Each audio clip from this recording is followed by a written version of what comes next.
আমারই মন।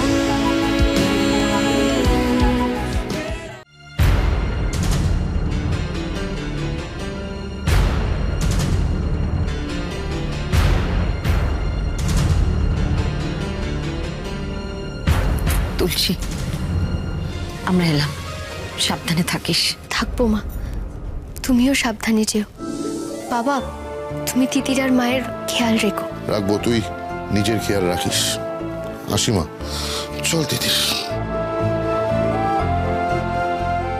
এলাম রে, আয়। এই চল, আমরাও যাই, চল। তাহলে আপাতত মধুর এনো সমাপয়েত, আসছে বছর আবার হবে। চললাম রে তুলসী, ভালো থাকিস।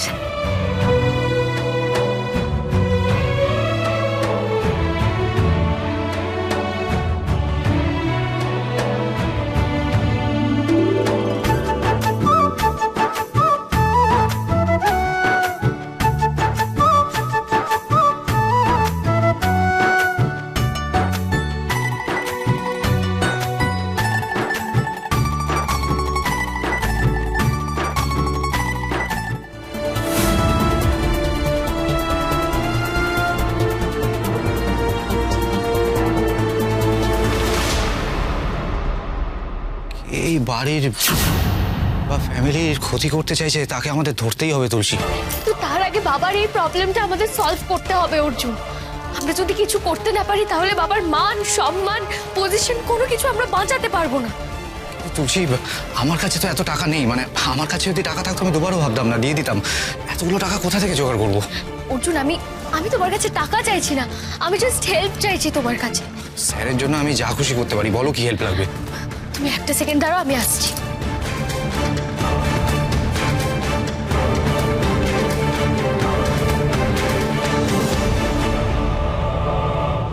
অর্জুন, অর্জুন দেখো, এই সব গয়নাগুলো আমার। আমি ভাবছি যে এই গয়নাগুলো বন্ধক রেখে আমি টাকাগুলো জোগাড় করব। তুমি টাকার জন্য তোমার নিজের গায়ের গয়না বিক্রি করে দেবে? আর তো কোনো উপায় নেই আমাদের কাছে অর্জুন, তুমিই বলো আর কোনো উপায় আছে কি? শোনো না, আমাকে একটা হেল্প করতে হবে। বলছি যে তুমি একটু আমার সঙ্গে গয়নার দোকানে চলো। চলো। না না, আমি সে যেতেই পারি, কিন্তু স্যারের প্রবলেমটা সলভ করার জন্য যে অ্যামাউন্টের কথা বললে, এইটুকু গয়না বিক্রি করলে সেটা পাবে না, তার হাফ পেতে পারো। পাবো না? না, পাবে না। তাহলে তাহলে এবার আমি কি করব? কিছু তো একটা ব্যবস্থা আমায় করতেই হবে। আচ্ছা, আমি যদি আমার গায়ের গয়নাগুলো বিক্রি করে দিই তাহলে? তুলসী, এই গয়না বা তোমার গায়ের গয়না বিক্রি করলেও 100% প্রবলেম সলভ হবে না। তুমি যদি শুধু গয়না বিক্রি করে টাকা জোগাড় করতে চাও, তাহলে আমাদের আরো গয়না লাগবে। আরো গয়না লাগবে? কিন্তু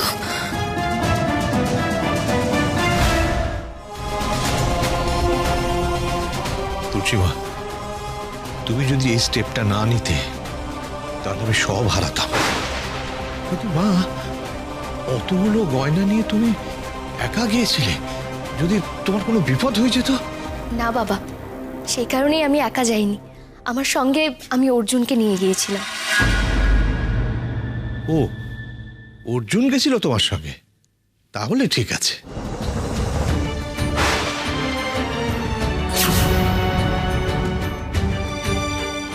আর আপনাদের কাউকে কিছু না জানিয়ে এই ডিসিশনটা নেওয়ার জন্য আমি সবার কাছে ক্ষমা চাইছি। না মা, ক্ষমা চাওয়ার মতো কোনো কাজ তুমি করনি। আমার তো তোমার পিঠ চাপড়ে দিতে ইচ্ছে করছে। সাবাস, তুমি তো এই পরিবারের মুশকিল আসান মা। হ্যাঁ, তুমি কোনো চিন্তা করো না, আমি যত তাড়াতাড়ি সম্ভব ওই বন্ধক রাখা গয়নাগুলো ছাড়িয়ে আনবো। আর তুমি আর যা করলে তার জন্য সারা জীবন আমি তোমার কাছে কৃতজ্ঞ থাকবো। না না বাবা, এসব আপনি কি বলছেন? এটা আমার দায়িত্ব বাবা। আচ্ছা ঠিক আছে, তুমি যাও, অর্জুনকে একটু আমার ঘরে পাঠিয়ে দাও, ওর সঙ্গে আমার একটু কথা আছে। আচ্ছা ঠিক আছে, যাও, ঘরে যাও। তাই এই সংসারের যে ক্ষতি করতে চাইবে তাকে শাস্তি পেতে হবে। আর তাকে শাস্তি দেওয়ার জন্য আমাকে যত লিমিটস ক্রস করতে হোক না কেন আমি করব, আমাকে কেউ আটকাতে পারবে না।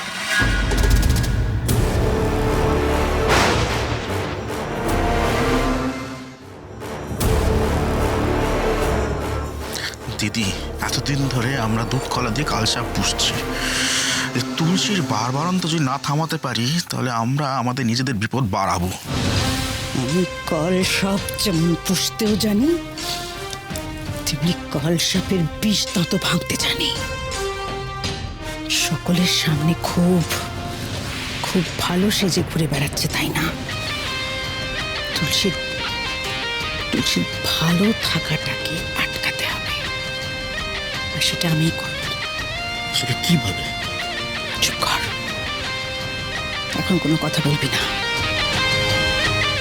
সময় এলে সবটা জানতে পারবি।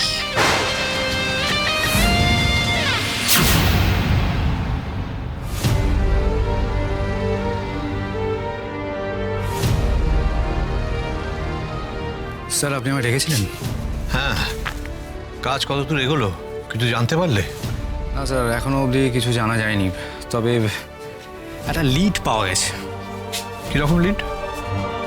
স্যার, আপনি যে জাল নোটের নম্বরগুলো আমাকে দিয়েছিলেন, সেই নম্বরগুলোর কিছু খবর পাওয়া গেছে। মানে কিছুক্ষণ আগে থানা থেকে ফোন এসেছিল, ওনারাই আমাকে জানালেন।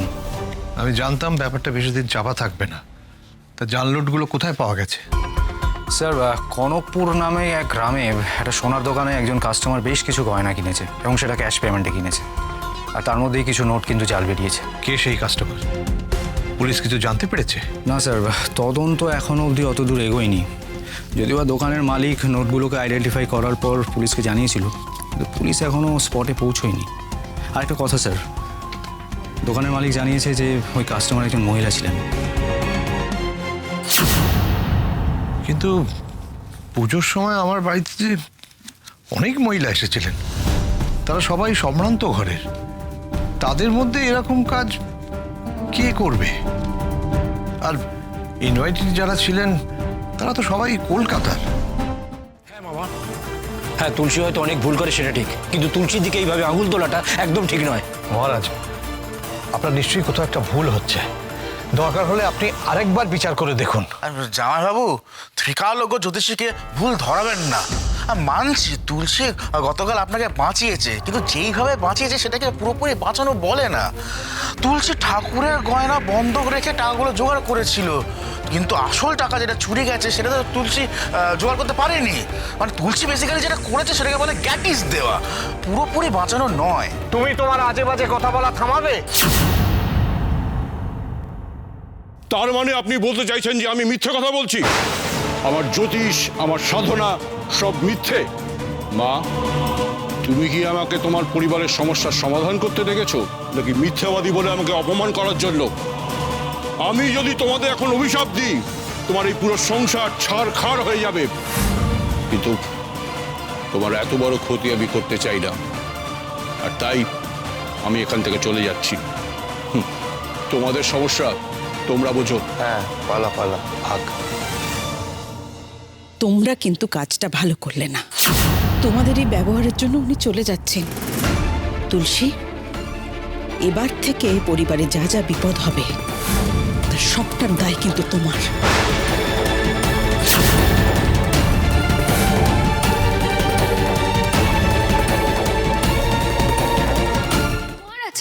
মহারাজ, দোহাই আপনার, আপনি যাবেন না। আমি আপনার কাছে ক্ষমা চেয়ে নিচ্ছি। ওদের কারো কথায় আপনি প্লিজ কিছু মনে করবেন না। আসলে বাড়ির লোকেরা আমাকে খুব ভালোবাসে, তো তাই আমার ব্যাপারে কোনো খারাপ কিছু ওরা শুনতে চায় না। তবে ওরা আপনাকে অপমান করতে চায়নি, বিশ্বাস করুন। আপনি আসুন, বসুন প্লিজ প্লিজ। বাবা, আমি তো রক্তের মাংসের মানুষ, তাই না? আর মানুষ মাত্রই তো ভুল করে, অন্যায় করে, পাপ করে। আমি হয়তো অজান্তে কোনো ভুল করে ফেলেছি।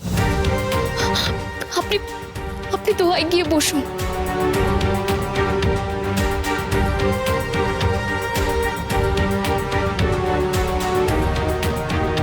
মহারাজ, আমি কি পাপ করেছি সেটা আমাকে ধরিয়ে দিন, যেন আমি তার প্রায়শ্চিত্ত করতে পারি।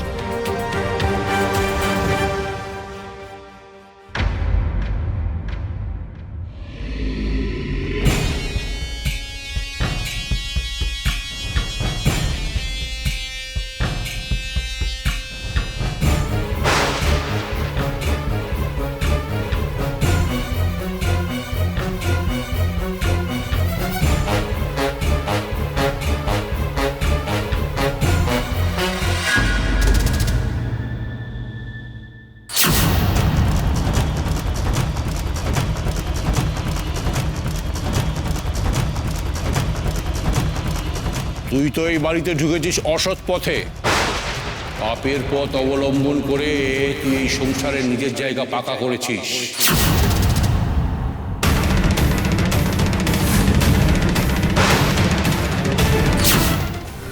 মন্ত্রী ঋষিকেশ রায় বর্মন,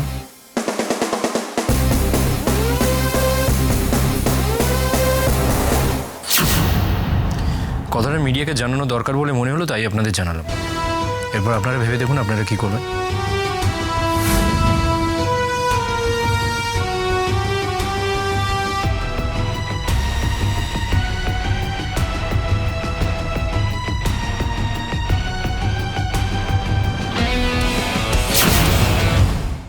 স্যার, এগুলো সব মিথ্যে কথা লিখেছে স্যার। আমি সত্যি কিছু বলিনি কাউকে। তাড়াহুড়োর মধ্যে স্ক্রিপ্টটা রেডি করতে পারোনি, তাই না? অর্জুন, এইখানে এই যুক্তিটা আর একটু কনভিন্সিং হতে পারতো না? এবারে এমনি এমনি নাম উঠে গেল তোমার।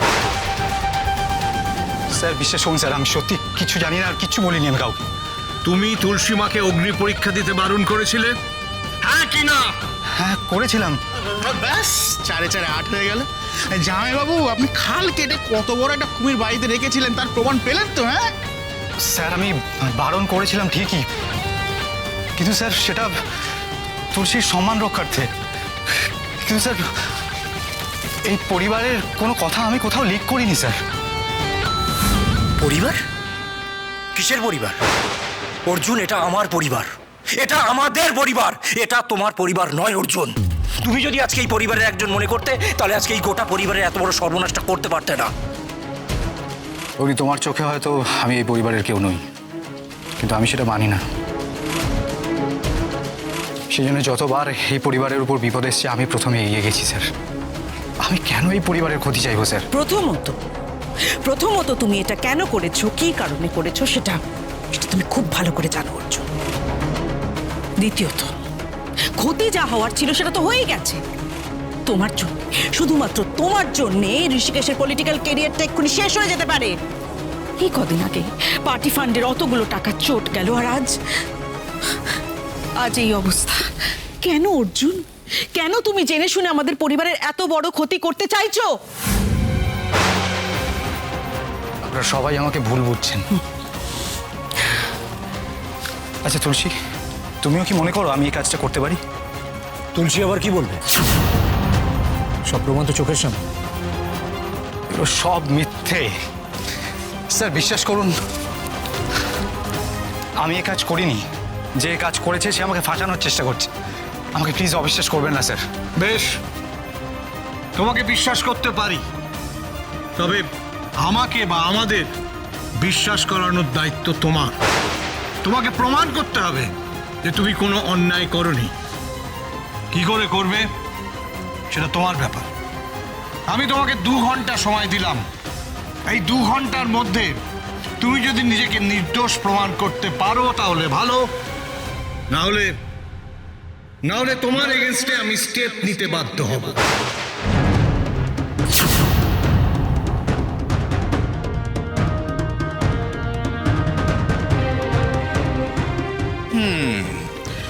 দেখো বাবা, প্রমাণ জোগাড় করতে গিয়ে পালানোর চেষ্টা করো না। হ্যাঁ বাছাদন, তুমি চলো ডালে ডালে, আর আমি সিকিউরিটি গার্ডে বলে রাখছি, বাড়ি থেকে এক পা বেরোনোর চেষ্টা করলে না হাত পাবে।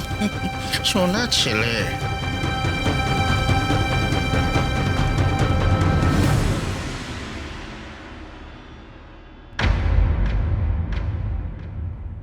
বাবা, বাবা এবার কি হবে? তোমাকে অগ্নি পরীক্ষা দিতে হবে না মা। ঋষিকেশ, কি বলছো তুমি এসব? ও অগ্নি পরীক্ষা না দিলে এই পরিবারের মস্ত বড় ক্ষতি হয়ে যাবে। যা হবার তা হবে। মিডিয়ার কাছে আমাদের প্রমাণ করতে হবে যে ওরা ভুল খবর ছেপেছে। যাই হোক, একটা কথা বলি, রাগ করবেন না প্লিজ। হ্যাঁ, এত বছর রাজনীতিতে থেকেও আপনি ঠিক মিডিয়াকে চিনতে পারলেন। যেই মোমেন্টে আপনি এমন কিছু বলবেন সেই মোমেন্টে মিডিয়ারা ভেবে নেবে যে আপনি বিপদে পড়ে এই ডিসিশনটা নিচ্ছেন আর কি। তাহলে উপায় কি? কারণ মিডিয়া তো তোমার কোনো কথাই বিশ্বাস করবে না ড্যাড।